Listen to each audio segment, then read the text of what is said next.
everyone. Welcome to another episode of the Fourtress of a podcast about movies, TV shows, video games, and lots of pop culture nerd things. My name is Oscar. I'll be one of your hosts today, and with me per usual are... 1, 2, 3, 4. Everyone is here. All four of your hosts are here today. The four corners myself, unite. All for, which I means thought you were going to say all for one for all. And I thought we were going to do a Musketeers thing. Nope. Well, aren't they the three Musketeers, Devin? There's a fourth one at the end. There was definitely four at one point. There were four. Was there? That's a problematic storyline. So it's very confusing. Wait, is it I need to understand this then. Yeah. Is it 3 plus the new guy? I don't know. Yeah, something. If they were, it is 3, but at some point there's 4 of them. We're Destiny's Child for exactly 3 months before Latoya got kicked off. One of us is going to quit. The other one's going to get replaced. It's going to be a whole mess. And then one of us is going to go solo and make millions of dollars. Devin's Michelle. He will be falling down the stage. I'm Kelly Rowland. I did text on my sidekick, and it was not good. And it was an Excel spreadsheet. It was Excel spreadsheet. Hi, listeners. Sorry. Let's introduce this properly. Your other 3 hosts, we got Alex, also known as the Brawn, and the Dad. We got Brian, the Beard / New Reliable / the Spider-Man villain, Mr. Negative on a Dragon Ball Z Redemption arc. And we got Devin, the Brains, and Mr. Nowhere / the guy who I'm sad that we had to fucking RIP this nickname, because I don't know if this is your free-for-all, so spoilers for Devin, but we have to RIP the Devin, the guy who hates brown people, because he has finally watched the movie Blue Beetle. I would love to know your thoughts. I'm very excited to hear about it. Oh, free-for-all's coming, baby. Welcome back to the side of the good, Devin. I hated it. Yeah, so we got full fucking house here, listeners, for the first time in Lord knows how long, but it's exciting to see you all again. It is a true fortress today, spelled F-O-U-R. Good times. Good times. Haven't had one of those in a long time. Been a long time. Life is busy. True. Life is busy. Mm-hmm. But with that, guys, we got a pretty big show. It's also very late, so should we get into our first segment of the week? Always. News talk. First piece of news. Are you guys tired of Pedro Pascal being in Yes. everything? Yes. Well, Yes. that's too bad, Devin. I could use some more paid. It's been a couple of months at least. No. Right. No. I feel the same. He's not I feel problematic yet, so I'm into it. That's also true. I am never going to get mad at somebody making a bag. So with that, apparently rumors came out he might be a Mr. Fantastic Reed Richards himself. I think they saw his gray temples in the Last of Us show, and they're like, "That's all you need." That was all they needed. He's the one. Dash of I like gray. it. I like it. He has the charisma, the charm, the smart looking eyebrows to pull it off for sure. Well, Yeah. if they do this, I guess we know what the plot is going to be. And it's not really going to be about Fantastic Four. It'll be about Mr. Reed Richards befriending and escorting a young child through some kind of wasteland. And the other three Fantastic Four might not really be in it. So, Right. Yeah, I don't know. That's valid. It's I wouldn't have chose it personally for me. I don't know who I would have chose. We were talking about that, me and Oscar, off air earlier in the weekend. That I was like, who would you choose like look wise for, and who would you choose like acting wise? And it's just like Right. I don't know. I think what I Everybody's in came the down MCU. to, right. I think what I came down to was if Oscar Isaac wasn't already Moon Knight, I would have picked him. That would have been a good choice. I think. Ooh. I think he gives off that kind of like stoic charisma that I would see. Yeah. but see, we've had so many like rugged, like, charisma people. Reed Richards is supposed to be a nerd, isn't he? He's supposed to be He like doesn't have to be. freaking I'm narc. sorry. He is, but he's kind of arrogant at the same time because he's the smartest man in the universe. Yeah. When I say rugged, I Also, don't. he's a bad dad. And Pedro Pascal, I think, can sometimes play a bad dad. Is he supposed to be a bad dad? But like, I don't know. Who are I his feel like kids? John Krasinski seems more like he had a pocket protector at one point. I just think, Yeah, but he doesn't rub me as the smartest man in the universe to me. True. How would that But I'm know? just saying, and Sorry. I'm not saying they go with Krasinski. I'm just saying Pedro Pascal is too cool to be Reed Richards. He's too cool. That could be true. That could be true. I mean, another person I would thought would Benedict Cumberbatch would have been a great role for this. That he not He would've already been had Oh yeah. a role in the MCU where it's like, I feel like I would want someone more. The fact that he's like so painfully autistic that he's not a good dad. I think that's the perfect character for this. And I don't know who would fit that role well enough. Yeah, I don't know. We've run out of actors in terms of DC and Yeah, everything. there's They- none Honestly, left. though, They're There's none left. There's gonna be they're gonna find new people, man. Wait, okay. Do we have any alternative choices that we can pitch to Disney right now? Denzel Washington. Ooh, he's old though, so George they Clooney. can't go the young. They the can't young do it. They can't do it. What about George Clooney? George Clooney. I thought about George Clooney too. Also too old. Ooh, Yeah. They could do it like midway through. It doesn't have to be an origin story. I could He's see. not I could see bad. that. I think he's too funny. That would be though. a weird But yeah. movie. honestly, It would be real weird. Yeah. the guy from the first Fantastic Four, he was pretty good as Reed Richards. bad. Look wise, yeah. I think Give he's him another shot. Why not? Fuck it. yeah. Ooh, I know that guy from Always Sunny in Philadelphia, the psychopath one. Wait, which one? That could Which be. That could be. What's his anybody. fucking name? No, Right, I know. I mean, fair. The one. Talking about D, she could do No, it. not D. What's D's brother's name? I don't like Oh, Dennis? Dennis. That could work. Dennis That would could work. work. That would work. That could work. Wow. I like that. I like that a lot. And you know what? Cast the four of them. Danny DeVito's the Thing. Oh my god. The other guy's the Human Torch, Oh and my Dee's God. the Invisible Woman, bro. Just make it them. That would Holy be shit, we struck a so- gold mine. I want them to CGI grow up Danny DeVito to make him larger than 4'11", so that because I feel like the Thing is supposed to be big even when he's not in rock form. So I want him to be like make him 5'8". What if they No, just I like the Thing being that exact same size. Like that's perfect. Yeah. Oh my I God, want I him know. to be and like Wolverine height. and they do like no CGI. They just like draw rocks on his skin. Like that I shit would would be have seen. so. I would They have seen paint this him It's orange. Always Sunny do Fantastic Four. Right. The gang does Fantastic Four. I wouldn't be It surprised. turns out they actually don't have any powers. They're just normal people. Oh my god, I would pay money for that movie. I'd pay money for that. Shut up and take my money. Oh, that's hilarious. Yeah, we'll see. Rumors are that the other three might have been cast already, and they're just kind of waiting. Who knows? But we'll see. Whatever. Yeah. Next up, piece of news. Switch from Marvel to DC. There was a Wonder Woman game announced a year ago or 2 years ago at this point. It feels like forever. That was made by the people that did the Shadow of Mordor and Shadow of War Lord of the Rings games, which I think for the most those part were good people games. quite enjoyed. Mhm. Yeah. And I was psyched as soon as I heard that. Hell yeah, do some Wonder Woman Batman style combat single player game. Hold the phone though. Because apparently rumor had come out, reported by WCCF Tech. I don't know. That there was a job listing for this game that might have included some live servicey stuff. So like some battle passy stuff, some shit that I don't know why the community of that loves games have bonded together and shown we don't like this, and yet they still just keep trying to shove that shit down everyone's throats. Oh god. The Avengers game was No so one bad. wants every game to be Fortnite. The Avengers game Yeah. was so bad that they gave it to us for essentially free and then shut down everything. So at this point, you have to understand that there's no want for this, no desire, no Yeah. hunger for this No kind of demand. game. Especially There's no demand. Damn. Stop the worst thing spot. about this That's a This- pretty dumb move. is a single player game. Why do I need a battle pass for a game I play by myself?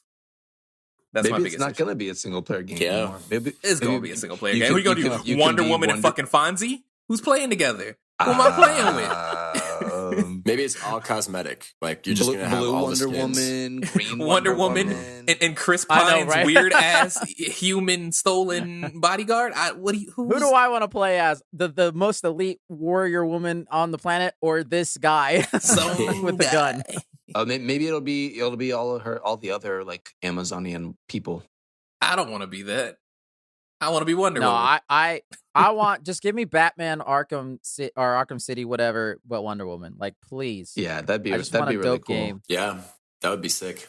It's just giving me the same vibes as when we had God. What the fuck is the game? I can't even think of it. Well, it looks like it's turning the red of the Suicide Squad game that was coming yes. out. Mm. That was clear. We thought made by the people that made the Arkham games. Single player looks dope as shit, and then it looks like they threw in last minute all this live service shit, and that's why the game was delayed a year. Ugh. It's That's some suits. That's some suits stuff right there. yeah. Just make a good game, and you can have a little bit of replayability, or it could not. Just make it good. Yeah, we'll see. I'm fingers crossed. They did comment that saying that it's not live servicey, but I don't trust it. I don't trust it. and I'm worried. Interesting. Please. I'm just glad that we Makes a caught good it game. this early. It's hilarious that we caught it this early. That's like Yeah. they put a job up for something that looks right. it's going to go down this road. So like we're on to him now. We're sniffing this stuff out. Stop it right there. This is Yeah. why I like Yeah. bullying. Bullying works. Is Yeah, what this it shows. does. It really does. On the I know they took down that fucking No, job guys, so quick. Bullying is bad. We can make Nah. helpful suggestions. Alex. What about Very- bullying yeah. a soulless corporation? I would argue that they're bullying us into playing this dumb game. Exactly. yeah, honestly. And that's bad. fair enough. Yep. Anyways, we'll see where that game's going. Maybe we'll get some footage at the Game Awards, but who knows at this point. Mhm. They might pull that shit because they fucked up. But anyways, moving on. But in order to move on, we must head into the trailer park. So let's go. Mom Spaghetti. We have a lot of stuff to talk about. I can't finish this. So. Let's go. All right, let's go. Moving on. So first trailer of the week is a bit of a doozy and a baffling one in terms of Sony, the beloved company that continues to try to make something out of nothing. Is trying once again with the trailer for Madam Web, the most recent thing in their Sony Spider-Man universe, which includes Venom Question mark? and Morbius Yeah. and maybe Kraven the Hunter coming out next year. Oh god. And now Madam Web. Yeah, I don't know what they're doing really with this trailer. I think that there is a strong conspiracy, hot take here, that suits hate women so much that they're putting women in bad movies to make us be like, ew, we don't like women movies, so that they don't have to Right. make anymore. So they're throwing bullshit at this because after the Marvels and after this, because this looks like shit. This looks like shit. It looks like Okay, shit. wait, I don't know how hold to on. put it. It looks like shit. I'm going to go the other way. I'm going to say, hey, listen, they looked at it and they said, this superhero genre is super overpacked. It's completely oversaturated. We've had the same thing 200 times by now. Let's try something different. And like the Madam Web, the superheroes barely, I don't know, it looks like a mind fuck kind of thing. Props for trying something different. But like, I mean, who knows? ugh. It looks like if Christopher Nolan did a B movie and it included superheroes.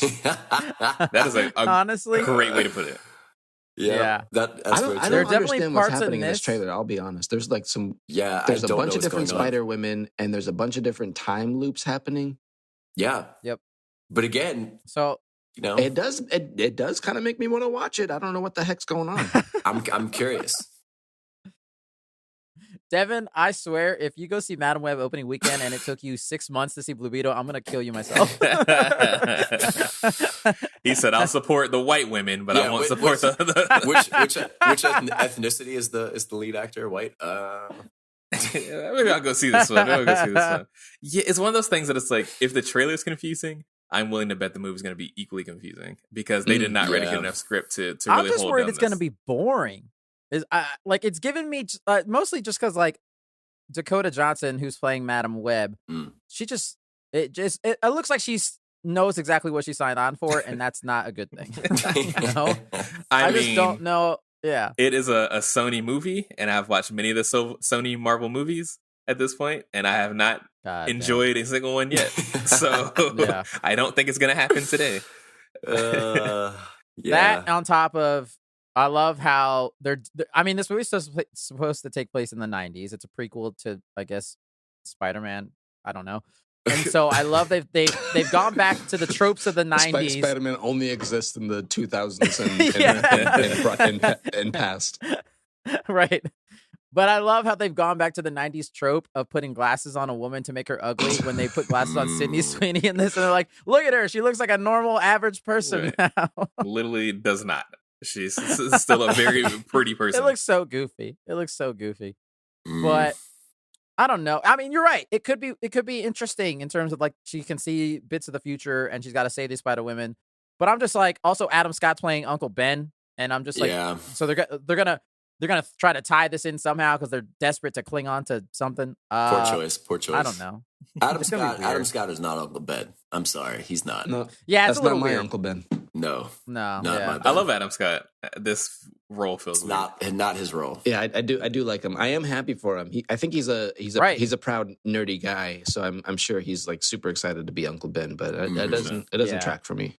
It's unfortunate it has But to be in this universe. Yeah. It seems like it's going to lead to a thing of her having to somehow save him because if he dies, Spider-Man can't exist. And that's going to be the ending plot. And I'm just, And then she's going to spin the needle and we'll never know if it topples over or not. Hey, and that's how they reboot Spider-Man for the fourth time. God. I don't know. I'll catch it when it drops on CW. Hey, There you go. CW.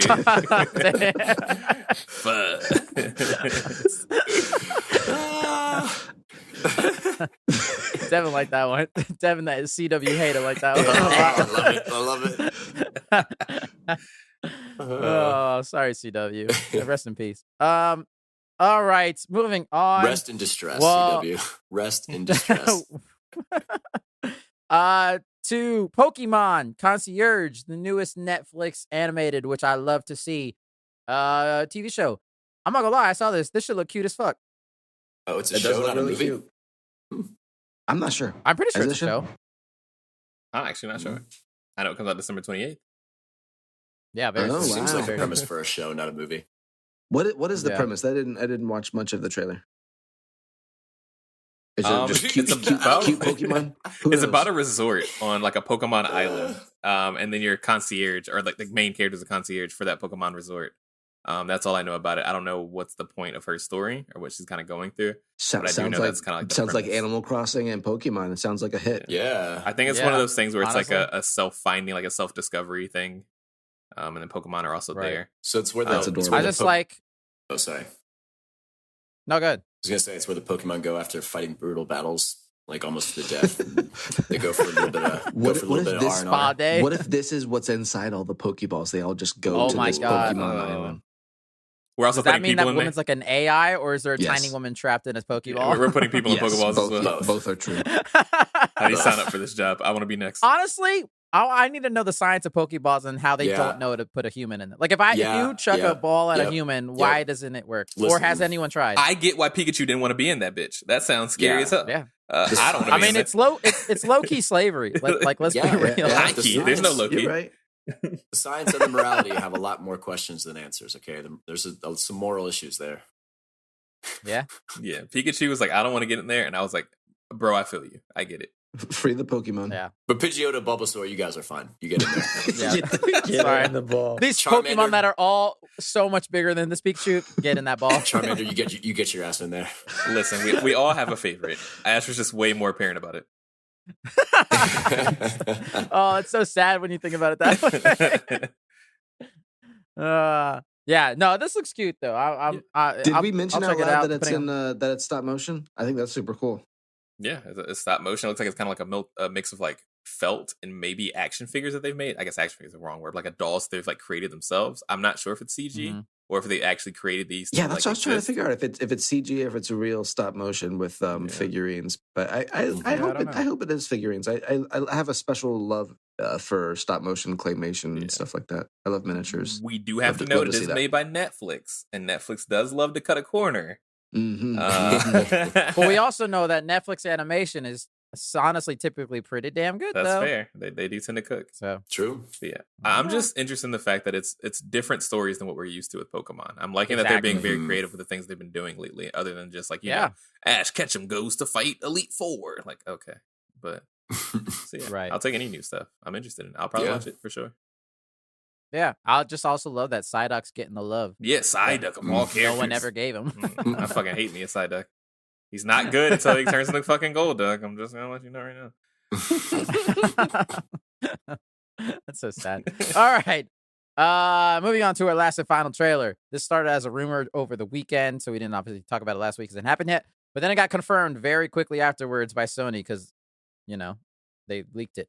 The Last of Us Part 2 is getting a remastered PS5 version coming in January. Very, very soon. Which, of course it was gonna.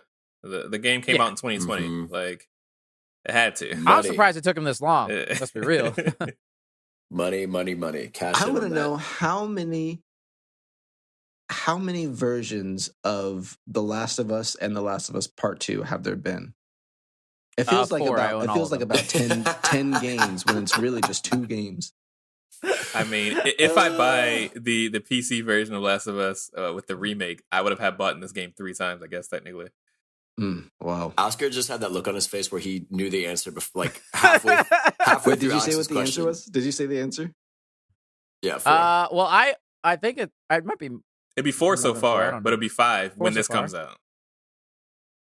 4 just Because you for have the part 2, original that came or- out on Oh, PS3, you have the remake that came out on PS4, you have the remake that Yep. came out on PS5, you have Last of Us Yep. 2 that came out on PS4, and then Last of Us 2 that Yep. came out on PS5. So that's 5. Yeah, so this will be the 5th one if you don't include the PCs. Ones Yeah, I mean, also if you play PC, that's 7. but those are just Right. right. But since it's relatively the same game, then I would say this will be the 5th time. Yeah. Mhm. Yeah, for That's a me. lot. Look, I'm excited only because it looks like they're adding stuff that is actually like worth it. Like they're obviously, I don't think there's going to be much visual fidelity difference between this, just because that PS4 one looked fucking amazing. Obviously, Yeah. But what they have shown is that they're including what they're calling lost levels, which I think is a pretty cool concept, and I can Ooh. definitely see other studios adopting this as a thing, where they're going to let players explore a couple levels that were cut from the game. Oh, that's sick. And cool. apparently they'll have like some director commentary throughout it as well, of Wow, some that's sort. fun. Awesome. So that's kind of cool. I like the idea of that. I wonder how Yeah, that's that's going to awesome. work in with like the actual game, if it's just like a separate thing in the menu. Right. Or you like can a click it and then collectible. play it. I Yeah. love the idea Yeah. that it's just like a door that you walk into, and all of a sudden it's like Oh wow! polygons, and Ellie is like, this area seems weird. It's a fever dream that she's having. Yeah, Yeah. Something about this feels unfinished. Right. Mhm. Yeah. no, that'd be funny. That's cool though. That I like that they're including pretty that. dope. Yeah, they're having a what they're calling like a free play mode with the guitar, because if you play the game, you know that there is like a mini guitar game in the game. So they're adding that, and then Cool. the other thing is it's thankfully it's only a $10 upgrade if you have the PS4 version. Oh, really? I'm glad. Oh, Yep. that's dope. But it's good. I'm gonna have to play it on PC, so I won't get that. That's why I have it on PS4. It's fucking stupid. Well, I mean, when this comes out on PC, they might do it for the PC upgrade. They might do the same thing similarly. I wonder if they'll do it for like Yes. if you bought the So- remake, they'll do it for something like that. I don't know. That'll be a, annoying. a Right. rare moment of actual quality for what you pay for in the gaming industry. It's true, and I, me being the moron that I am, I'm in a crisis where I want it physically, and I can't do that if I buy this $10 upgrade, I can't do it. So I don't know what to do, guys. Oh, that's true. I don't really want to spend $70 on it. I'm not gonna lie, but I own every Oscar. other game physically, and it's gonna Oscar. bother me. Pay the 10. It's okay. The world I know. changes. You can change too. No, I can't do that. No, it's hard out here, man. You gotta. Especially when they're taking shows and games off of services, and it's like you don't even own it unless it's physical. Fair. I don't know, man. Fair. I don't know, man. I'm trying to keep physical media alive. I mean, you need to because a lot of that shit is going away already. Mhm. It's true. But yeah, this I would imagine got leaked. This was probably going to be shown at the Game Awards in a couple weeks. So that sucks for them because they just can't catch a break. Naughty Dog. Oh shit! There was one more thing I forgot to ask. They're adding unfortunately it's not multiplayer, but a single player horde mode type of thing in it as well, which Interesting. looks unpolished, but could be fun. Who knows? That's probably what they wanted to do with the original game in the first place, or they wanted to do some kind of iteration of this before they wanted to say they wanted to Right. make it bigger, which was a mistake. Yeah. 'cause they didn't make it bigger either, and they have nothing to show for it. So now we get this. Nope. Yep. Because Last of Us 2 was We'll see. supposed to get a multiplayer as a later patch. Then it turns too big. Yep. They still want to make something more intense, and they couldn't do that, so they made nothing. Yep. So, who knows? All right. Anyways, looking forward to it. Comes out January. That's it. That was the trailer park, which means that is the news. Guys, shall we now move into our main topic of the week? And by that, I mean, should we say goodbye to Alex and Devin for the time being? Yeah, I gotta go wash some dishes, so I'll be back. For wash some dishes for 40 minutes. It was a lot of dishes. Shit was good. Lots and lots of dishes. You Yeah. have no idea. Yeah, I'm gonna try to go understand the Madam Web trailer. I'm just gonna watch it a few more times. That will take you yeah. 40 minutes. Yeah. There you go. Good idea. All right. Bye, Brian. Let's retake that. It was late. All right. Brian, it's just you and me in our Fortress of the Week, obviously. But first, we're trapped yet again. There's a fortress, similar to one we've been in the past. Spin-offy, though. It's a really grotesque, gross, disgusting, despicable. Everyone's a giant piece of shit fortress because we're trapped in the fortress of dick exploding. I mean, Gen V.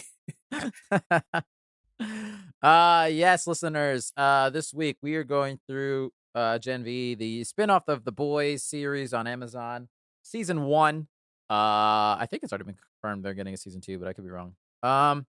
Yeah, we're just gonna go through that real quick. Chat about some things that we liked, disliked, everything as per usual that we do here. Non-spoilers at first. I'll quickly say I really enjoyed this show. I thought this was a good 8-episode run. I thought the characters were interesting. There are some things that I don't even know if I can call them complaints because it's so typical of the Boys universe to be very on the nose in certain subjects. And it's just like, there's no subtlety with this shit. And so I think that's what makes the Boys universe different from everything else, I think, is that they don't give a shit. They'll tackle this stuff head on and be outright about it. Yeah, so I other than that, I thoroughly enjoyed it. It's definitely non-spoilers. It's definitely seems like The Boys 3.5 leading into season 4. It's not something I feel like you can watch. I mean, you can just watch it on its own, but there will be things in there where you're like, wait, what? And maybe that makes you curious to go watch the other seasons of The Boys, which I think they're all good. So maybe that's also good. I don't know. It's a double-edged sword. But yeah, I enjoyed the show. Yeah, I mean, I feel pretty similar about it in regards to that. I was expecting it more to be like a its own complete offshoot and maybe not be as entwined in the Boys universe, despite, of course, obviously being part of that. I thought maybe we'd see some cameos and that'd be about it. Right. But it seems like it directly ties into what we'll probably see next season based on where it lands in the timeline, as well as like where it lands just in general. And I kind of both love and hate that. I think it's great to keep up for like a good continuity. I think that's interesting because I've watched it. I've kind of got rewarded for watching the earlier seasons of The Boys. But at the same time, I kind of wanted something a little not dealing with some of these characters. Because some of these characters, it's the point that I don't like them anymore. And I don't want to say them any fucking more. Because some of the storyline is annoying. That being said, no, I do think it's a really good show. I like the diverse cast. I think a lot of these people are really good. I think it's really good. I hope they get more work, except for one person, which I do hear is having some allegations that aren't great. They might not get more work, and we may or may not talk about that. But other than that, I do think it's definitely worth the watch, especially if you're the Boys fan. There's no reason not to watch this. Yeah. Speaking of The Boys, I guess let's get to this. Spoilers from this point on, listeners. Go check it out. Have a good time. It's but just go into it knowing how. If you haven't remembered how the Boys universe works, everyone sucks. Just everyone sucks. Remember that. Everything's disgusting. There's a lot of violence. Yes. Those are 3 things to keep in mind. And lots of trigger warnings, yes. which they very nicely put at the tops of certain episodes. So also, I will also say the show is not for everyone, and that's okay as well. Absolutely. Spoilers from this point on. This I forgot the moment this show showed me that it's the Boys universe is that opening scene of Marie getting the power. I was like, oh, I forgot how cool. My God, this show is this. Oh, wow. Yeah. Yeah. It's never a nice and easy and fun thing of like, oh, she knows how to fly. No, it's traumatizing because all these characters have trauma. For people that don't know, Marie is a character that is able to basically bloodbend a la Avatar when it comes down to it. And she learns it during having her first period experience. That's the worst first period experience in the world. I mean, we already think it probably sucks a lot, and they made it even worse. I can't say much as to having never had one, but I can only imagine murdering both of your parents has to, Which she does, because she can turn her blood into essentially spears, among other things. Crazy. A very interesting power. A lot of these powers are really interesting and things that I wouldn't necessarily think about. We have a lot of Superman and laser vision and oh, my bones are made of steel and stuff like that. So a lot of the things that I do like about the Boys is the way they treat powers is very interesting. And hers is one of the more interesting ones to me, even though I'm sure it's probably been taken pretty much from Avatar. Right. That I'm pretty sure there's a Mortal Kombat character that uses blood as their ability. So not entirely uncommon, but I feel like to live actiony, mainstreamy stuff. Yeah. And in the way that they did with a woman, and they did with a woman based on, things like that. Things on, that could be, I don't want to say traumatic, but it's a life experience that isn't amazing, but it's one that all women go through. Not all women, but women go through. Yeah. And it's also, and we'll talk about this probably in a little bit, the way she has to use her powers and like get access to her powers is also a different way that we haven't seen really in terms of how they address it. So, but yeah.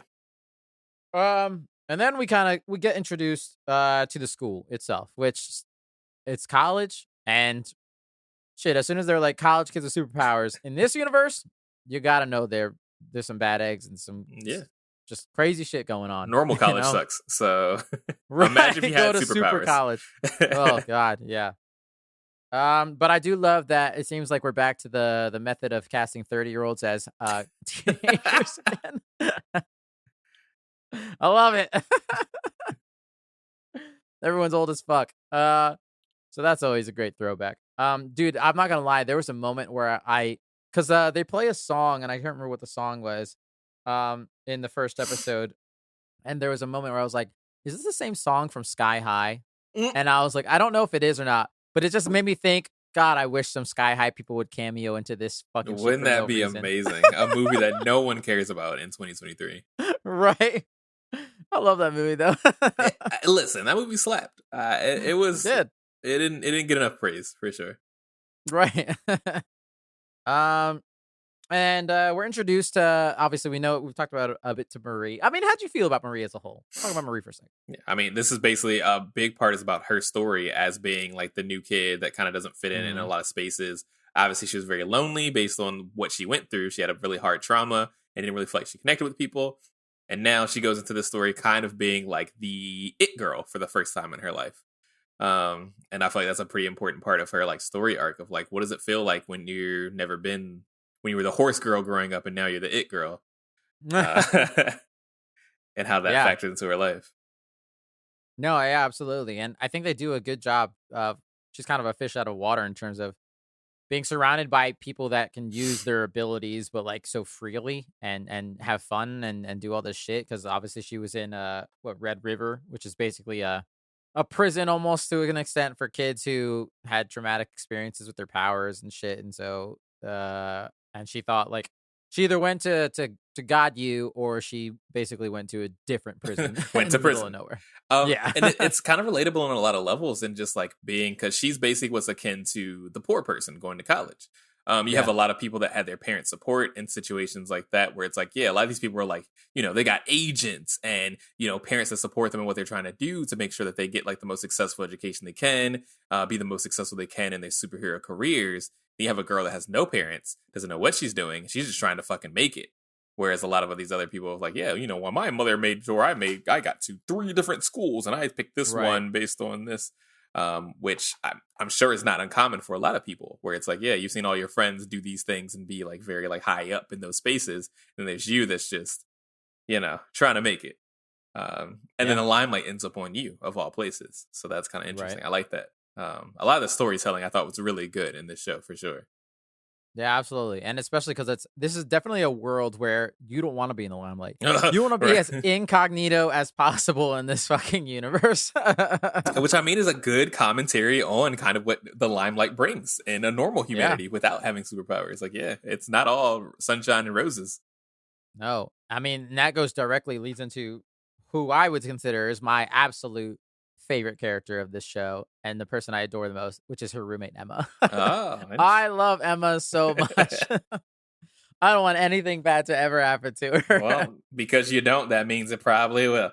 I know, but look, it didn't happen this season. At least she survived till the end, thank goodness. And I know exactly who's gonna do it. Yeah, oh god, we'll get to it. But yeah, I mean, it's perfectly like Emma. She's a YouTube star. She's a YouTube star who fights in giant, or I guess not giant. She fights small things because she can get small.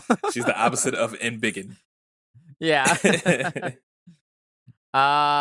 I really loved her character. I just loved how fun she was and how like she's clearly like the down to earth person of the group in terms of she knows or she thinks her power isn't that special in terms of I'm not going to the 7. I'm not going to be anything like that. So I'm going to do what I can with it. I'm going to be a YouTube star. I'm going to be a reality show star. I'm going to school for that purpose. I'm not going to crime fighting classes type of thing. You know? Right. No, she definitely felt like act very much like the college roommate kind of aesthetic of it. It's like, yeah, you know, this is a girl. She's kind of a party girl. She kind of like, you know, she enjoys these things and stuff. But then you find out she has like a deeper thing where it's like, oh, she's actually like, she struggles with like depression issues and stuff like that because she's always been kind of feeling like she's not enough in a lot of these spaces. Right. Which I think that like that's why this kind of reminds me of X-Men a lot, this show, because like not everyone's powers are created equally. It's fucked up X-Men, yeah. And this show really like shows that much better than I feel like X-Men did, where it's like, yeah, you have people like Wolverine and fucking Cyclops, and you have a lot of people that's like, yeah, when I blink my eyes, I change the channel on TV. Right. What the fuck do I do with that? What else? And she's very much like that interpretation of that. Like, what the fuck do I do with being able to get really small? Like, right. I'm not Ant-Man. I can't do a thing where I can change on will. It takes a lot of work for me to get this way. So I can't really do anything functionally correct. Right. In these spaces. Like, no, absolutely. I mean, then, yeah, I guess that leads to the deeper conversation that you find out is that, Emma has to throw up in order to get smaller and smaller and smaller. Yep. She is the embodiment of binging and purging. Which is a tough conversation to have, especially as a woman, because we do know that bulimia and things like that tend to affect women at a higher rate than it does men or other people. Which that's a very interesting take on a superpower that I haven't seen before. It really is. Yeah, I mean, like, everything about that scene like culminated also in the sense that in that moment she's doing it so that this dude can have a tiny woman on his dick. And it's like, and you can tell from that scene that it's one of those things that she's used to being asked that. And that's really hurtful as well to see her be like, oh, so this is what you like me for. You don't like me as a human being. You like me because of what I can do.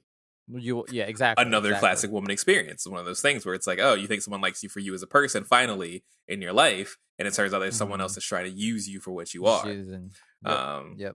So yeah, the show is really good at the boys as a whole, as goofy and stupid as it can be. It does hit some pretty good points of like real life issues in a way that I don't expect.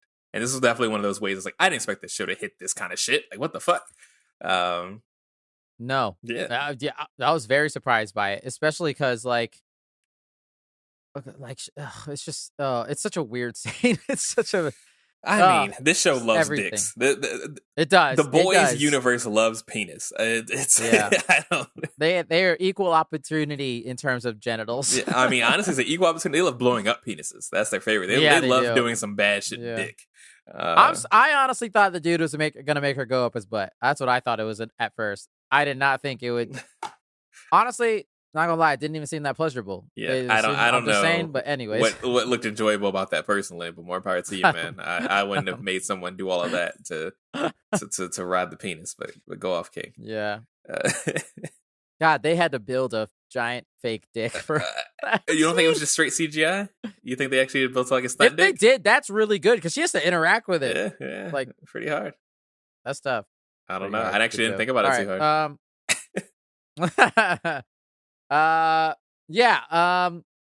So yeah, we'll probably get back to Emma in a second. Let's talk about the other crew of college kids, specifically Golden Boy, because that whole crew of they're the cool kids. Golden Boy, played by fucking Arnold Schwarzenegger's son. Nice nepo baby cameo. Let's go. No.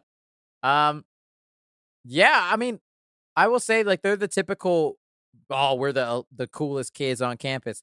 Except for the one thing that I truly loved from the first episode is that him and Andre, they like just randomly go, they say "I love you" to each other. Yes. Like as they leave, I was like, oh, they really are best friends. They really love you.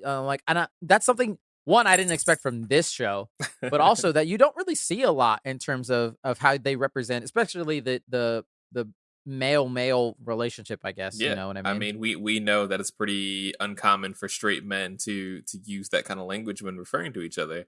So it seemed like a very non-toxic approach to that kind of relationship. And like you said, like, it shows that like that's true love between those two guys, that like they're actually like they're good friends. Yeah. Which was interesting considering they are pretty much portrayed as the straightest of straight men, right? Derogatory, because they fucking suck. Yeah, absolutely. Yeah, and I like their whole crew. I like Kate. I like I mean, things twist and turn, obviously. I think the biggest thing that happens, at least in that first episode, is fucking Golden Boy's dead. Golden Boy kills himself. Golden Boy, insane. Yeah, kind of has what would look like to a normal person a manic episode in which he is talking kind of nonsense about the woods and these things, and people are trying to, find him and do experiments on him. And Golden Boy's power, of course, is like kind of like the Human Torch kind of situation. He finds his, like, I guess is Brink a dean? I'm not really sure what he is to them, or if he's just like a or like a high priority professor of some kind, something administrator like or something. Yeah, some sort of administrator in the role. He goes up to him knowing that he has kind of affected his life, I guess, in both a positive and negative way. He burns that man alive. He then runs around, screams some nonsense, and then blows the fuck up, killing himself. Oh, and that's kind of what brings the events that kind of happen next after that. And this is all while Marie is just getting her footing in this college. Gets caught up in like the worst shit. Yeah, yeah. I mean, one shout out to Clancy Brown, who is just getting paid to do one episode nowadays. He was in Ahsoka, he's in this, Mr. Krabs, like everyone knows who he is. That's Hank from Detroit Become Human, baby. Yeah. But yeah, I mean, I was genuinely shocked by that, mostly because I was like, damn, they got Arnold's kid in here. And he's out, bro. Okay. Listen, I kind of respected it. I'm not gonna lie. My man came for a quick check. Yeah. I was like, oh shit, okay. And also because I was like, but in that episode, like, I liked that character. Yeah. I was like, oh, he wasn't a dick. He was just having fun, living his life. He loved his friends. I was like, damn, I'm kind of bummed to see him go. It was one of those characters that for sure, like, when you see him at first, you think he's just a douchebag, and you learn more about him. You're like, oh, this is a genuine person. And then he died. Yeah, absolutely. And obviously that leads to all the different events of the woods. I guess, like, what did you think of the whole thing of the woods plot ending up being this way they're trying to create a super virus that kills all the supers in the world? Stupid. I think the illusion was much cooler than the reveal, 100%. And why I think that is because the fact that it's so hush-hush about it, and even supers knew about it, and the fact of its existence kind of made that plot line fall flat, where it's like, you knew that they were trying to kill you? That doesn't really make much sense. And I'm sure there was some kind of, like, smoke and mirrors, like, well, I didn't know exactly what it was, blah, blah, blah, blah. That's stupid. I don't know. It would have made more sense for it to be some kind of experimentation to either, like, I don't know, make all people super or something like that. But, like, the kind of way that they played that end up just in becoming, like, we're creating a virus to kill all super people, and then having all these people know about it and being hush-hush about it really felt dumb to me. Yeah. No, that's fair. Yeah, I just the reveal just really felt just so flat to me based on, like, everything about it, because, like, we've seen a lot of this where the whole storyline is the fact that, like, I hate these people. And hate is a very strong, kind of feeling, which makes a very good storyline of someone that hates someone based on kind of prejudice or things they've gone through, life experience. That can be really cool and really interesting. We've seen that a lot where it can be interesting.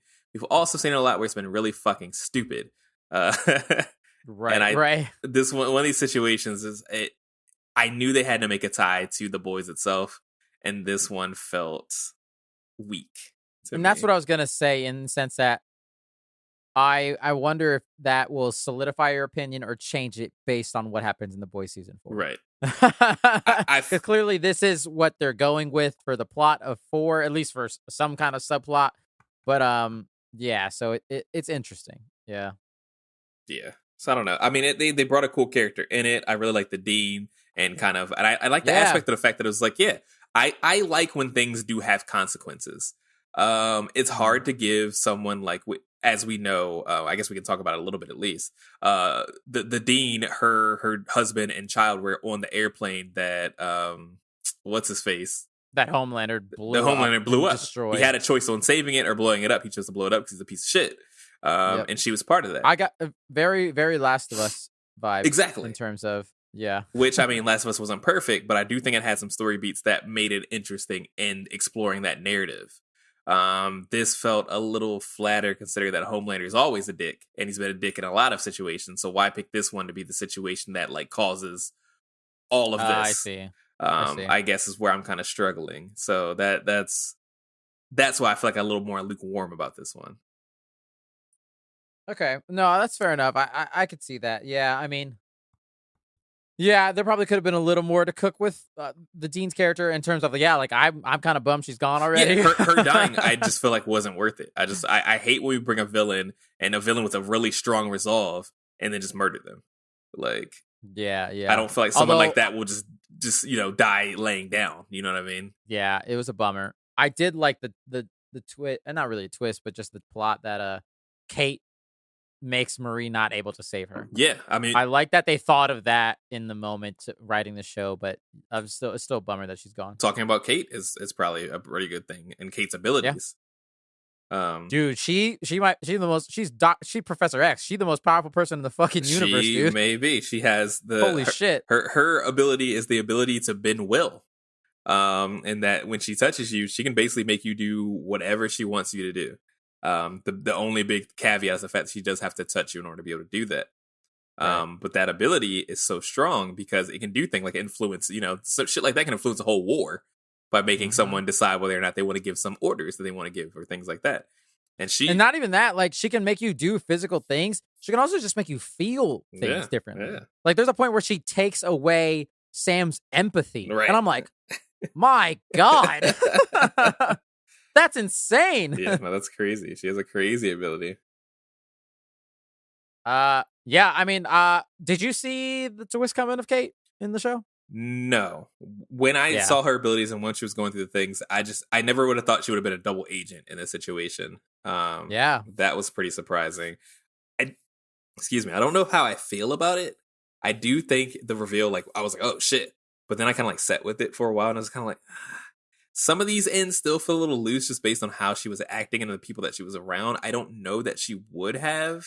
I don't think they baked enough on the other side to be like, she would betray her friends. You know what I mean? And I think that to me comes with the fact that she doesn't actually look like she's 18 or whatever. That could be also. She looks like like if these look like more like children, teenagers, I think you could buy it a little more. That kids are morons. But she looks every bit of 27. Exactly. So it's like, why does grown ass adult believe in this shit? What are you doing? And that's the thing. And I think they probably could have circumvented that a little bit. But like, I know they had moments with her and the dean and kind of went through those kind of things. But I don't know. It didn't feel manipulative enough when they were talking for her to be like, I can tell that she could be a person that might like, if someone told me something, I'd believe it and then try to like do what I think is best when it's actually not. Right. Well, I guess that the thing is like, do you think the dean actually cared for Kate? I do. I do truly think that she just see her as a daughter. And I do think that the thing was like, well, she's a daughter that can also do a lot for me. Exactly. She's also a very stern woman, so I think that made her look a little more cold when actually I think she had a strong care for Kate for sure. Right. And I do think like as we're talking through it, I'm actually leaning towards I think I believe a little more of Kate thinking about it because she was incredibly impressionable being locked in a room by parents who fucking are terrified and of her and hate her. So I see the trauma behind that of it. I mean, trauma does a lot of good shit. Like anything that like she got a little bit of like affirmation by having like a mom that's like, oh, well, like, well, I'll be your mom now because your mom wasn't good to you. So it's like, of course she'll be more willing to do things for someone that actually cares about her when she's struggled in life to not have anyone care about her anymore based on how her life kind of went. So it's like, it's pretty easy to control someone that has struggled with those kinds of, I want to say it's pretty easy, but I mean, it's more likely that'll happen to someone that's like, oh, well, I'm getting affection, I'm getting love. Right. I'm more willing to do things for someone that actually loves me. Yeah. No, that makes sense. I guess I just wanted like maybe like one or two more scenes that kind of like showed the manipulation a little bit better. I agree. Because I also kind of like thought Kate's turn to like villain in the last episode or whatever, a bit quick. It felt abrupt. Like I see what for sure. I see what they're doing, but I'm like, when she's like, "Nah, we're just gonna kill all the humans in the world," I'm like, God, whoa, hold on, what? Exactly. Wait a minute. I think that big reveal kind of fell flat because it was kind of like, huh? Like that's such a weird long game to like play just because you're like some shit happened. I don't want to say just because like that's a very like hard thing that happens in your life. But at the same time, it's like I kind of want to see a build up of like, oh, I see why she fucking did all of this shit. Like what made her get into this point? Because like most people that hate somebody, that hate isn't so premeditated. You know what I mean? Right. Like something really interesting has to happen for spur of the moment murder to turn to premeditated murder. And I just don't know that I felt that in this show. So I don't know. Yeah. No, I get it. I think the bigger twist is that I didn't see coming. That we talked about this off the podcast that you definitely got was they been fucking behind Golden Boy's back the whole time, her and Andre. I was like, damn, man. I told you, as soon as I saw them fuck after, like immediately after, it was way too quick. I was like, this man's been fucking for a minute. That is not the first time kind of fuck. There's not the we've been waiting for this. No, that's the we've been fucking for years kind of shit. That shit got me. I was like, damn, that's so fucked. You hate your boy. You don't love your boy if you're doing shit like that. What's wrong with you, man? Yeah, that was cold, bro. That was cold shit. Also, I knew what kind of show this was. This is the kind of show where it's like, honestly, your best friend is definitely helping your girlfriend cheat on you. You know what I mean? Yeah, like, that was that. Ugh, I didn't think. It sucks. You gotta think everyone sucks in this world. Immediately, I knew. It's so awful. Yeah, Andre kind of sucks. He also was risen up a girl and fucking almost killed her. That shit was crazy. That shit was nuts. And they just did. They were just like, nope, she dead. That really. If Marie went there. I had to take a pretty extended break. Like I took a few day break after seeing that episode. I was like, God damn, this show is. I've got how fuck this show is. So he's just trying to show a little party trick, which like is not uncommon in a bar when you're being a dude, you're trying to raise up a woman, whatever.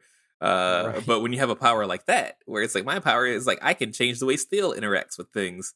Okay, thank you. Wait, real quick tangent. Is that his power? Because I've been trying to figure out what the fuck he can do. I thought he just had the force. It's Magneto-ish, where it has to be metal. Okay. Okay. Yeah, and it seems like he can kind of change the way that it works and stuff like that. He can move it, he can bend it, he's a metal bender. With the same way we have a blood bender, we have a metal bender. A lot of this seems to be taken from Avatar, looking back at it, actually. Yeah, that's kind of his power. But he bent that fucking paperclip and he almost murdered a woman because that shit's sharp. Yup. Who would have thought someone pushed him by accident and he lost his concentration? And that's what's so scary about these kind of abilities. Because what happens when you lose your concentration? Yeah, it's crazy. It's crazy. I think the more important ability to talk about is what the fuck does Jordan do? Thank you. That was my other question. Because Jordan is bi gender and also strong. And I don't understand where the strength comes from. Do you have strength in being bi gender? Do you have the power of multiple genders? Jordan shifts randomly, and I'm like, I don't know how the shifting affects their powers, to be honest. Yes. I don't know. They also have a weird force ability. I don't know why it makes them strong. Because the big thing about it is for the character Jordan is they use they them pronouns. They use they them pronouns because they're technically kind of like two motherfuckers. Yeah. Which I think they definitely got that. I don't know how much of like Gen V is actually in like the comics, if any is at all, if this is a completely separate thing. But it seems like it came from a meme of Venom that I used to see going around, where Venom was like, yes, I use they, them pronouns, not because I'm non-binary, but because I'm two motherfuckers. And it seems kind of like the same situation where it's like, yeah, I'm not just me. I am more than one. And I guess it's not more than one person, but they are more than one gender. So it's not really a spectrum because so that kind of situation is going on there. I don't understand why they're strong. I don't understand either. I don't get their powers whatsoever. Right. I do think it's interesting. I think it made an interesting conversation because part of them is the fact that they're like, yeah, I like being a woman sometimes. And their family cannot accept that. They have a really big issue with the fact it's like, you were my boy. Like, you were born my boy. You will always be my boy. And I think that made another interesting conversation of like, you know, we trans folks, non-binary folks, things of that situation, which is a very, I think, a conversation we don't have enough. I was surprised that it happened in this show in the way that it did, because it didn't. People might disagree with me, but it didn't feel in your face when they talked about it. It felt very much like, oh, well, this is something that like, yeah, I wouldn't consider it in this aspect of like, yeah, sometimes I feel like being a girl, but I actually am being a girl. Right. But yeah, No, I wish they did a better job explaining like what made them powerful, because they were like the number 2 hero for a while, and they tanked. A lot of shit that Golden Boy did, and it's like Golden Boy's strong as fuck.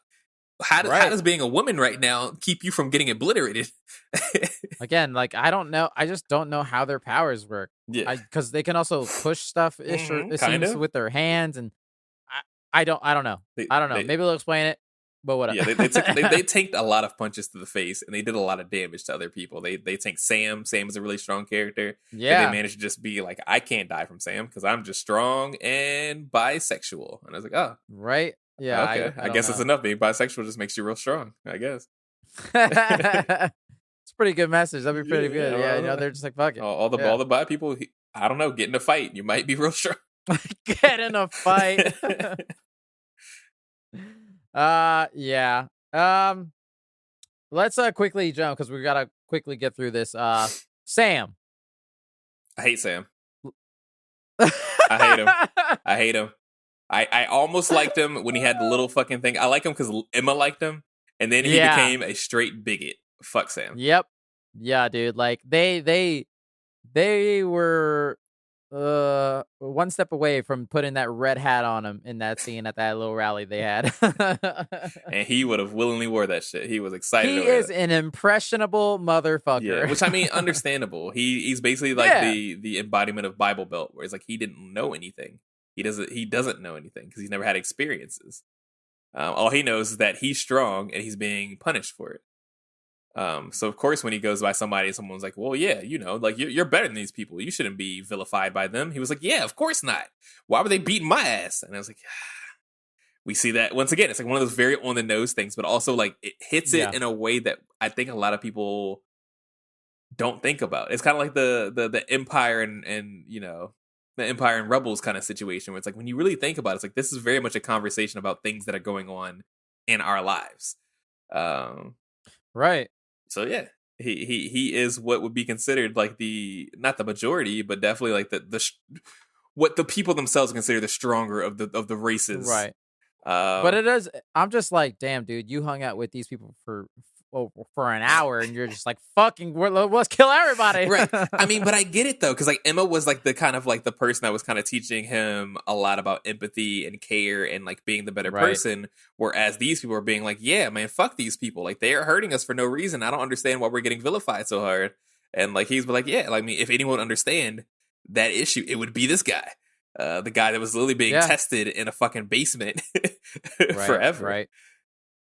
Yeah, no, I definitely get it. Yeah, it's like, and it's. I think they did a good job of making you like Sam, only to make you like, damn, that sucks. That sucks so much. Because he was 100% a victim, and it was really hard to see it as otherwise. Also, man, it's crazy. Absolutely. He is Black Noir level of crazy. Of like that man seeing cartoons and he's seeing puppets, puppets and shit. Yo. Between the puppet sex scene and then the puppet he kills everyone scene, I was like, that was so interesting. That was Kill Bill level interesting. Like when they made the whole thing black and white, when there was like the really bad kill scene of Kill Bill, making it all puppetry when he was fucking ripping people apart was so good. That was such a good scene. I think that was so clever to do it that way. It could have also been considered lazy based on like I don't want to do all this CG with you ripping someone apart. But I just thought it was so fucking funny. It works. Because what the especially like later on when he's talking to Emma and she's like, you did all that, or whatever. He's like, yeah, but to be fair, at the time they were all puppets. It's so good, it's so funny. It's such a throwaway line, but it's so fucking funny. And it's like I wonder like if he actually just is someone that's mentally ill, or if there's like some kind of correlation between him and Black Noir, because we know that he was also someone that like we don't know if it's the V that fucked him up, but something made him have weird hallucinations that he wasn't actually seeing. That's true, because we don't know. I mean, obviously, we don't get to know any of the other people in the woods, but we don't know if those people have any similar like side effects things going on. Because I think it's really interesting that two characters have hallucinations of things that aren't real, and not only they're not real, they're kind of cartoonish. So yeah, right, yeah, exactly, yeah. Then I got some quick highlights I think to talk about. Let's talk about obviously the ending. in terms of. Boo! I hate a fucking cliffhanger. That was a hell of a cliffhanger. I was like, oh, we're just done. Okay. All right. I guess so. As I'm getting older, I like more shows that end seasons that you can have a cliffhanger still, but still at least tie up enough knots that I feel like satisfied with this. Because like we never know what shows anymore. Shows can just end and never come the fuck back. Honestly, that's true. They're supposed to show us who the fuck the mom was, and they didn't do it because that show got canceled. So that's why is that? I mean, that's a situation where it's like you leave us on a cliffhanger. Yo, I burned you. You leave us on a cliffhanger. We're on a cliffhanger. You ended with that, and we've been waiting for fucking 10 years. Like this can happen on so many different shows, and this is one of those situations. Like I mean, this show's obviously gonna get renewed, whatever. But like, what if it didn't? You know what I mean? Exactly. No, yeah, I got that. That burns me. So I don't like that shit anymore. I mean, yeah, no, that's fair. I mean, obviously they're trapped. We don't know who the fuck they are. Obviously the media's spinning. We got the white people as your new guardians, and Sam and Kate. They're the best. Sam got one hand now. Whatever. No, Kate has one hand. Oh yeah. Sorry, Kate. Yeah. And Homelander's still a giant dick. And that's why I was like, this kind of ruined it for me. Is I don't want to see any more of. I was hoping this was going to be so far away from Homelander being a dick, right? But somehow it goes back to the fact that Homelander is a dick. And God, I mean, the actor is a good guy, and he seems like a nice person. And he seems to be really into his fans. But God, he's giving me like the kind of feeling of like if I saw you in person, I would punch you in the face. You have such dude. He might be the new Joffrey. He has such a racist looking face. And it's funny. I think he's foreign too. He's not American. Which makes him like that much more like lovable. But God, this character pisses me the fuck off so bad. I was sat in a weird moment where he started to show up. I was like, oh shit, Homelander's here, kind of excited. But then I rememred, oh wait, he's a giant piece of shit. He's a giant racist. He's a fascist and a fucking Nazi. This man sucks. Oh lordy lord. Yeah. So that was a tough beat when he showed up, man. And that's one of the things where he has to be a good actor, because for me to hate you that bad means you have to be really immersing me. Right. The fucking Soldier Boy cameo, I think, was Jensen Ackles came back. A waste.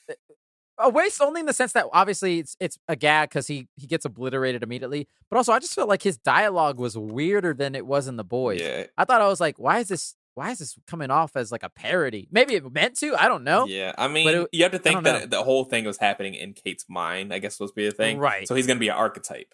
How she views him. That's a throwaway. I don't know if that's actually what they were thinking when they did it, but I would think that that's why like they see him as a caricature. Because that's how you see people that you care about in your life or whatever. Yeah, it was whatever. I didn't really care about it either way.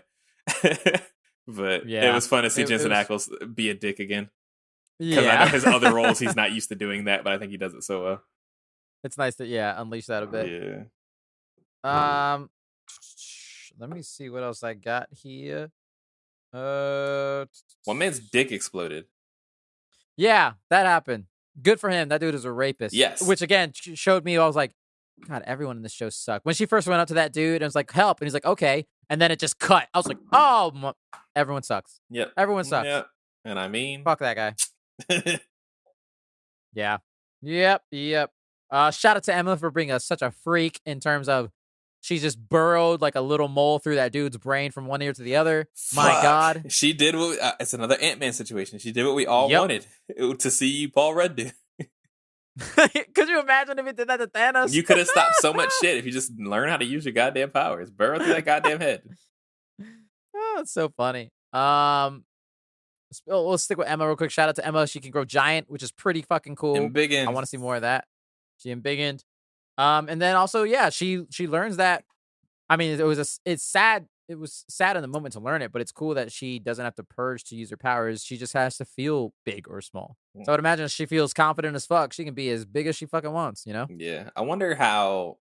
I don't know. They didn't explain it very well, but it's like, okay, whatever. It's fine. If you just believe. She feels small. Yeah. How do you feel small when you... and I guess another like commentary on like, having that kind of issue with... right. The food eating disorder. Which we didn't really talk about how the show addressed the whole Emma versus Marie in terms of they both have to use some kind of self-harm to use their powers. Yeah, and I mean, Marie criticizes Emma on it. It was like, oh, you have to purge in order to get small like that. Is that not an eating disorder? And she's like, no, it's my power. And then Marie is like, oh, well, I don't really like that. And then she's like, well, I mean, you have to cut yourself in order to use your power. She's like, no, it's my power. It's not self-harm. And it was like, is it though? Exactly. You're saying the exact same thing that I'm saying. It's my power. So I did think that was an interesting take on that kind of situation where it's like, oh, well, not to, of course, glorify, violence towards yourself in any way, but at the same time, it's like, I mean, it's hard to, it's the pot calling the kettle black kind of situation where it's like, you really can't criticize me when you're also dealing with something that you're struggling with, but you just don't see it that way. Exactly. So I thought it was interesting. I do wish the show kind of continued that conversation. They basically have that one conversation and don't address it again. So I do wonder if they will. So I don't know. It's one of those things. It's an interesting conversation. Yeah, I think it's one of those things that, especially in college, I think that's not an uncommon thing to deal with, where a lot of people deal with like self-image issues and depression. And both of those things do manifest themselves in that kind of space. And I think especially for people between 15 and 22, that's a very real conversation needed to be had with those people. So I thought that was interesting. I don't know. And I like that they put trigger warnings. 32 Reasons Why I did not do that. And that show fucking sucks. Ooh, so that show is trigger warning the show. Yes. So I appreciated that. So it was interesting.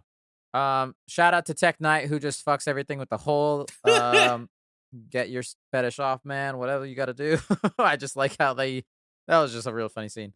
Shout out to Head Popper making a cameo. Yep. She's now in control of the virus. Who the fuck knows what she's gonna do with that? I'm afraid I'm gonna hate the next season of The Boys. I don't like anything that's happening right now. And then obviously ends with Butcher finding the woods, and because we both know if Butcher gets that virus, he's using that shit instantly. Immediately. He will, without a hesitation, expeditiously. That man is using that. He don't give a fuck. But yeah, I mean, I'm looking forward to The Boys season 4. Because I enjoy those characters as the good ones, which they're very far and few at this point. It's basically Starlight and what's his name? Jimmy or some shit. I don't know. It doesn't matter. No, not him. Fuck Huey. Oh, you like Huey? What's Butcher's homeboy's name? What's his name? The black guy, Mother of Milk or whatever. Yeah, Mother's Milk. Yeah, MM. I like MM. MM's good. He has really cool shirts too. So yeah, he does. But yeah, I mean that's it for me. Pretty much Gen V. Yeah, I enjoyed it. Yeah, check it out. I think it's definitely worth watching, especially if you like The Boys. Yeah, yeah. I think tough watch otherwise. It's rough. Alrighty, that is it. Brian, shall we now invite our other two friends back in and head to our final section of the week? No, I guess we can. That's fine. All right, cool, because we're going to do it anyways. Let's move into our final segment of the week, which we like to call Free For All Title Pending. Listeners, this is a segment where we can kind of do whatever we want. Talk about our day, talk about life, rant, fight, nap. It is free for all. Also, let's welcome back Alex and Devin to Free For All. Yo, actual Free For All. So, you guys have been out of the loop for the past 40 minutes or so. Would one of you like to go on first? Yeah, I'll go first. I just finished washing some dishes, so I'm feeling fresh. Yeah, I have been playing, as you guys might remember, 2 lovely, huge video games. At the same Baldur's time? Gate. Yeah, I mean not at the exact same time, but yeah, like I kind of take turns week by week, or however often I end up playing in a given time. But yeah, I've been bouncing back and forth between Baldur's Gate 3 and the newest Zelda, Tears of the Kingdom, which are 2 massive, huge games, and they're very, very different, and I love them both so much. But I think last time I spoke about each of playing them both, I was really into Baldur's Gate 3. But the tides have changed, and now I am deep into the clutches of Zelda. Nice. And man, it is great. It is so much fun. It is a beautiful, beautiful game. And fun enough, Oscar was here visiting a couple weeks ago, or no, it was last week, a couple of days ago. Yeah. And yeah, we played. We raided some caves. We solved some puzzles. We built a lot of bridges and built a lot of weapons, and and it was great. We solved. We also failed at building a lot of stuff. Yeah, we also failed at building a lot of stuff. Wait, yeah. can you play co-op? No. But we went old school, Devin, in terms of whenever someone died, we swapped controllers. Gotcha. So naturally, me not playing a lot of Switch, I died quite a bit. No, it was a lot of fun. I mean, we helped each other solve different puzzles that co-op in that sense. Some of the stuff's a brain teaser for sure. It is, yeah. But, I can say honestly, guys, I beat my first temple boss of a Zelda game ever in my entire life. He did it all by himself. I'm very proud. Awesome. It was quite an accomplishment for me. We were stumped on that temple for a long time. We couldn't figure out for a while how to get there because it was super high above the general map, and we're like we're literally jumping off of mountains trying to for get no to reason. this peak. When all we Turns out we were miles from where we were supposed to be. There was no way we were gonna paraglide all the way there. And all we had to do was go to the other side of this mountain ridge, and there's basically a ladder that you can climb. Wow. But then we get to the two oldest dudes in the world trying to play a video game.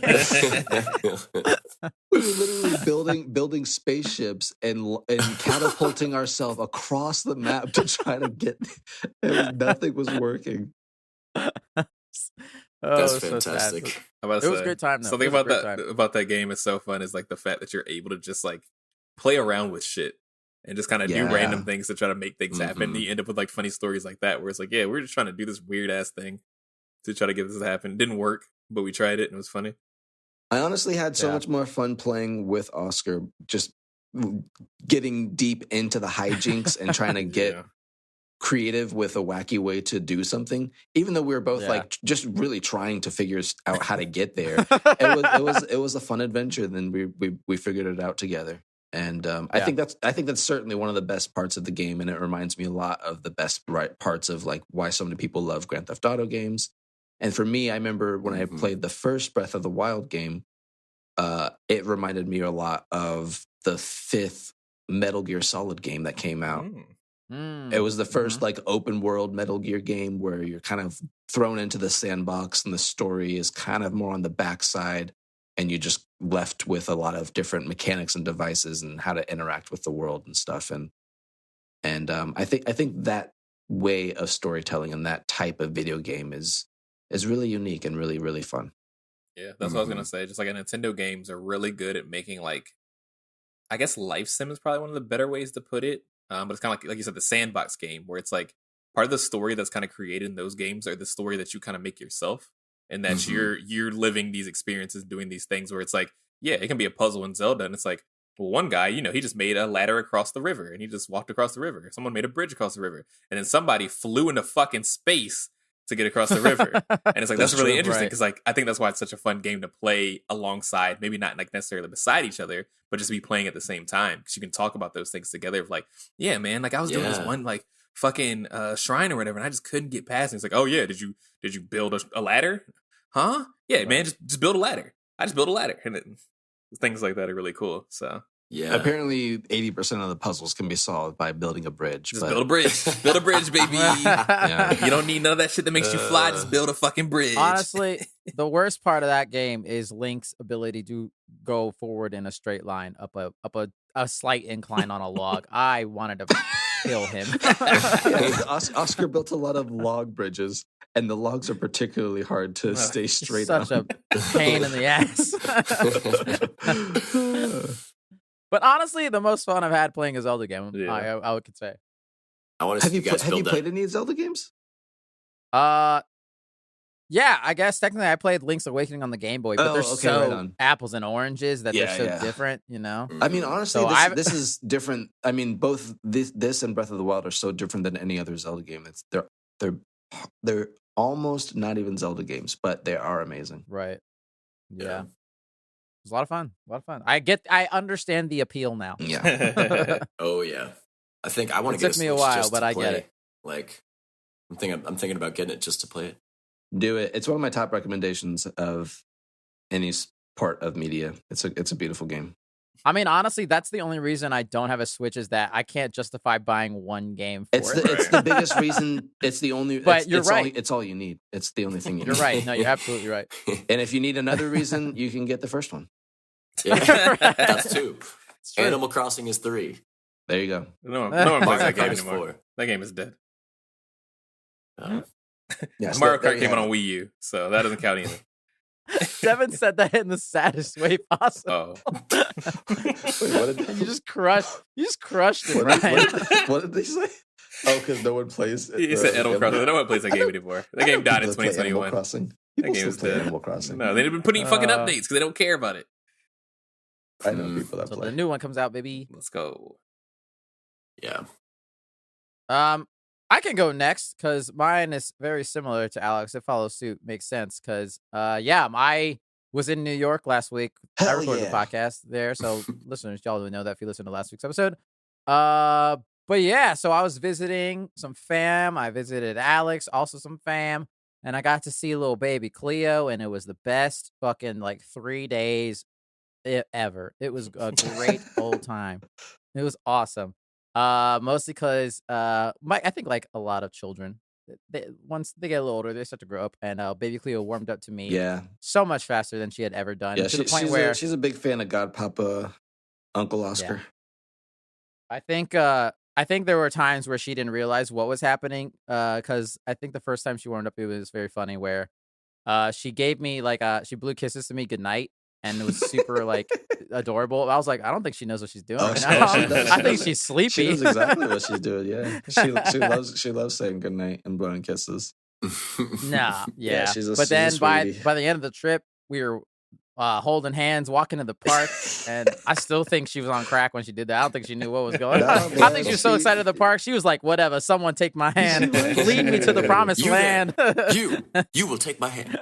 Nah, she likes her Godpapa. She's like, you can hang with me. Let's go. Yeah. Beautiful. It was adorable. It was a grand old time. She's so cute. I'm glad I got to see her. It's been a while. And I got to play some Zelda. Got to watch Alex play some Baldur's Gate, the most stressful situation I think in the world. I hadn't played Baldur's Gate in almost a month probably, and that game is just complicated enough, and I had played for just not long enough where I forgot what was going on. Man. That's a game you don't forget how to play. That game is difficult. I was in the middle of about to do a giant fight, and I was just in too deep, so I had to put it away.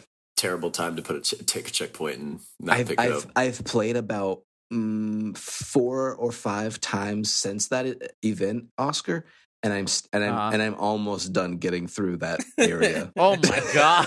Oh my god! Not for how long it takes game wise, but just for how long and how little I patience I have and actual time to play that game. No, that's fair. I mean, there was a point where Alex had to Google how to do something because he was like, "What the fuck is happening?" Oh, I've been doing that nonstop. Yeah.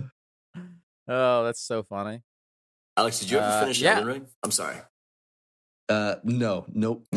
I took too long of a pause. That game is all about rhythm, and I was way out of sync. I feel like Baldur's Gate's about rhythm too, so I'm surprised you were able to pick it back up. Yeah, I mean, at least you can pace yourself and get into it. Elden Ring is not gonna wait for you. That's fair. Any game nowadays, if a boss fight takes me more than 2 attempts, I'm just never picking the game up again. Wow. I have zero patience for it nowadays. I feel like most games I can finish any situation in 2 to 3 reloads, but Elden Ring, no. Elden Ring, no. Yeah. You have to like this stuff, okay. right? I got one last thing to share, and this one includes Brian. Because I hung out with Brian recently as well. Me and Brian beat a whole ass video game in one day. Oh, hell yeah. What? So we played a game called Manual Samuel, which is a game I had been meaning to play for so long, but it's better as a co-op game because it's one of those games where you control different body parts of a character. Each player does. That sounds and so awesome. Brian was hanging out. It was a fun time. I'm not gonna lie. It was ridiculous. It was so. There were times where me and Brian had to put on our gamer hat and we didn't say words to each other for a couple minutes because we were just so focused on trying to accomplish this task. It's one of those games that like portrays great. itself as like pretty stupid and not very hard, but then sometimes it's like that got kind of difficult. What the fuck? Yeah.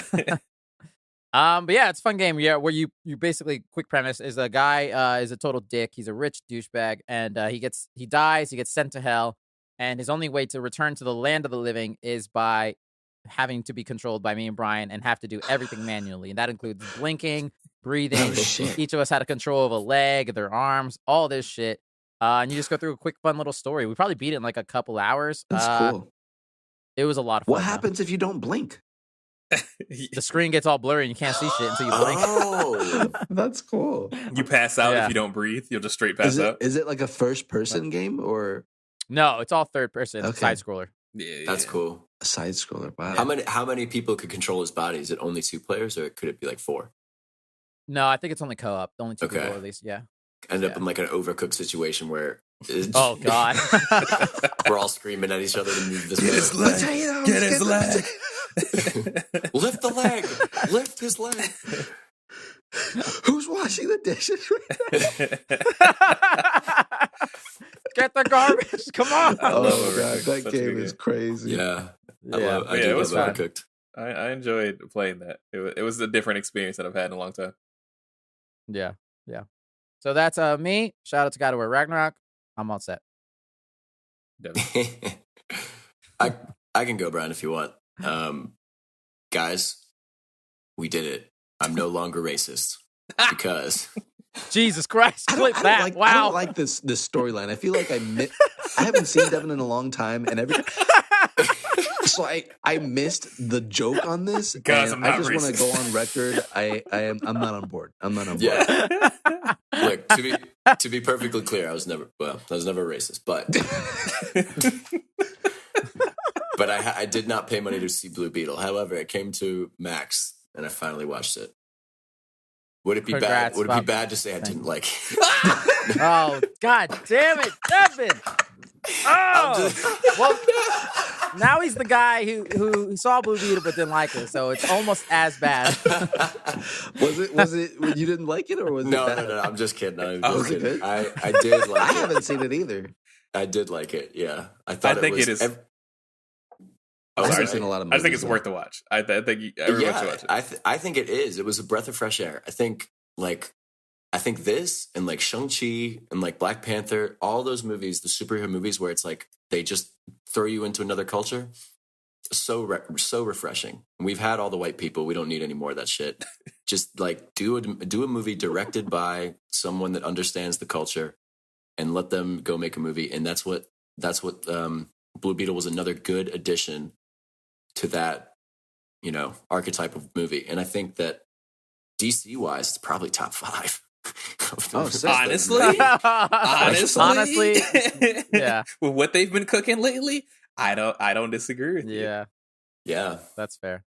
All right, but Devin, now the deal is though, you have to pay a movie ticket price to the nearest brown person, which happens to be me. So you owe me like $15. That's fair. The nearest brown person is Oscar. Where do you live, bro? You gotta get out of there. It could You gotta be. get out of It that could also town. I don't know. Depending just on where buy you Oscar. live. I'll buy Oscar 2 drinks next time I see him. Fair. My only 2 quick notes are I really loved the choreography. I thought that Blue Beetle like movement was very cool, somewhat unique. They definitely thought about it, and like the anime moment of like doing that Power Rangers kind of sword thing, that was so cool. I want them to lean into that if they do any more with it. And only other thing is the palpable sexual tension at the end of that movie. They didn't just leave it like a nice, like, oh yeah, we're gonna, maybe date or something. They're like, we're gonna fly to your parents' empty house and fuck. Like, that is how that movie ended. Yeah, Like, it was very, very, which sometimes happens in movies. I feel like, sometimes they're like, yeah, we're gonna go have sex, but like this one was like very much like and like his whole family's like cheering him on and stuff. It's a little weird. Yeah, low weird. For sure. That sounds like the 90s movie. It gets a little 90s. It's very familial. It does, like for sure. Yeah. And I think that feels has like a 90s vibe to it, like a very Family Matters kind of situation. It's the best part of Spy Kids. Fair. Which is funny because Jordan Lopez is in both of those. No, he's not. He's in Shark Girl and Shark Boy and Lava Girl. Oh yeah, you're right. Yeah, that's true. Yeah, George Lopez is in this movie, much. and he looks crazy. He was great. He was great. He looks crazy, but he's a highlight. He was better than I thought. I was really scared when he was in there. Yeah, I was glad that they wrote him into the like they definitely kept him very active in the plot. Yeah, I was happy with that. Yeah, I mean the whole movie. I think for people that aren't on the fence about watching this movie, please watch this movie. I think it's on par with like Guardians of the Galaxy in the fact that it's like it doesn't do anything necessarily new, but the things that it does really well.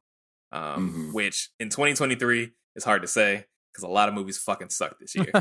So watch this movie, especially now it's on Max. It's free-ish. Watch that movie. Right. Yeah. There you go. Very nice, Devin. I'm proud of you. Boom. I guess now it's my turn. I can go real quick.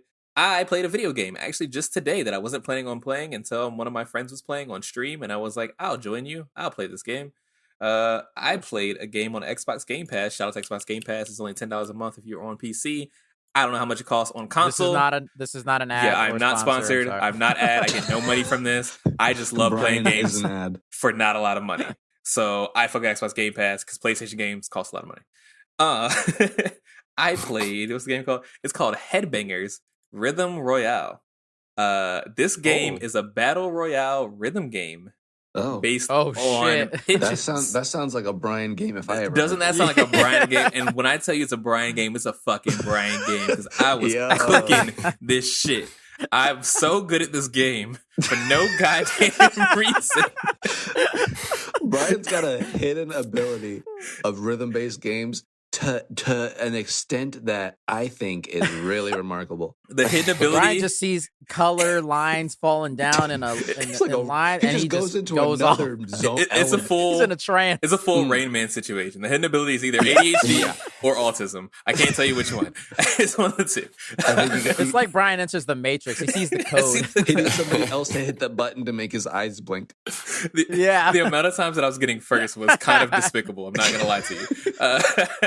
But yeah, it's a game that it's like a battle royale. You play, I think it's 30 players each time you play, but you're playing as like a little pigeon, and it's a bunch of different like mini games that you play, kind of similar to Fall Guys. A pigeon, like a bird, like a pigeon, a bird. Yes. It's kind of like Fall Guys. So it's like you're like a pigeon, but you're kind of like an animated looking character. For people that don't know Fall Guys is like a goofy kind of game in which you're trying to get to like the end of a puzzle or a race or whatever. But instead of doing that, you're usually doing a rhythm game where it's like either like a Simon Says kind of situation, or it's like do this on this beat. Things like that. All while you're doing this, you can also collect power-ups, but only one person can get each power-up because it's like timed. So a power-up would be like flying like a pigeon, and the first person that clicks on it is the person that gets it.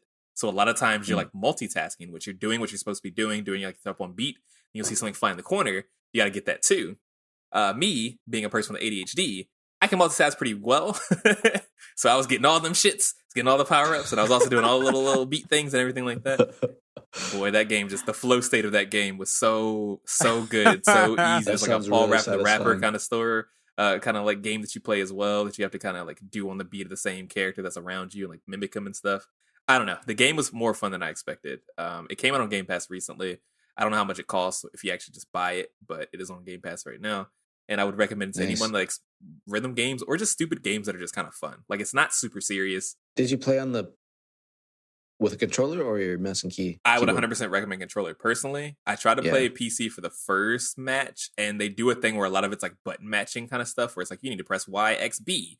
That doesn't feel as fun on a keyboard. Just for like some reason, and I guess I just don't play enough PC games with like the mouse and keyboard that like WSAD was fucking me up real bad, where I just couldn't. I know how Xbox controller, like all the buttons on that really well. I was not doing so well with the keyboard. That's how you give Brian a handicap. Yeah, give me the keyboard. Right. We should try it with a Switch controller. Swap out the letters. Listen, that ABXY would probably kick my ass on the Switch controller for sure. 100%. Dude, honestly, I had to look down so many times on what X and A were, bro. It was pissing me off. I still have to. I'm not gonna lie, but most games, I think they know it because most games, when they show you the button prompt, they'll show a silhouette of all 4 buttons, and it'll be the Y button on the left. Right. Thank God for that. Yeah. But yeah, really fun game. I think it's a great game to play just as a party game because it's not super serious, so you don't have to be like super good at it. But yeah, I was cooking. I got first place a lot of times. Awesome. I'm Wait, the best. it's on Game I don't know how to Pass? say. It's on Game Pass. Yeah, I don't know if it's on like console Game Pass, but I played it. Shit. And it's not a super big game. I would definitely try it. Yeah, I mean, you might still. What's it called? Headbangers? What? Headbangers Rhythm Royale. What's that have to do with headbangers? Is there metal music? No. I guess who's banging heads? I guess the headbanger is talking about like the pigeons, like you know how pigeons when they like pick food off the ground, they kind of like put their head down. I think it's based on never. I was waiting for the headbang. I was not. Yeah, it's not. That's why I saw it on Game Pass, but I never thought much of it. So I saw someone else play it, and it's like it has nothing to do with metal music at all. A lot of it's actually EDM, if anything. That's hilarious. Okay, I like it. That's nice, cool. man. Nice, man. Alrighty, that is free for all, which means that is the show, listeners. You can email us at thefortress@gmail.com. Fortress spelled FOUR. Feel free to email us any questions, feedback, recommendations, or anything like that. Follow us on Twitter and Instagram and the YouTube channel at the Fortress of. Tell your friends, tell your family, tell your grandma, tell your cat. Follow the Bolly with 3 R's, rate, review, and recommend us to everyone and anyone you know. Thank you, Chucky, for helping edit the podcast every week. Thank you, Brian, for the art. Thank you, Alex, for the music. And Devin, thank you for being here even when you're not here. You can find Brian on Instagram at ITC_, by the way. Alex at Peterson Films. And Devin, find him.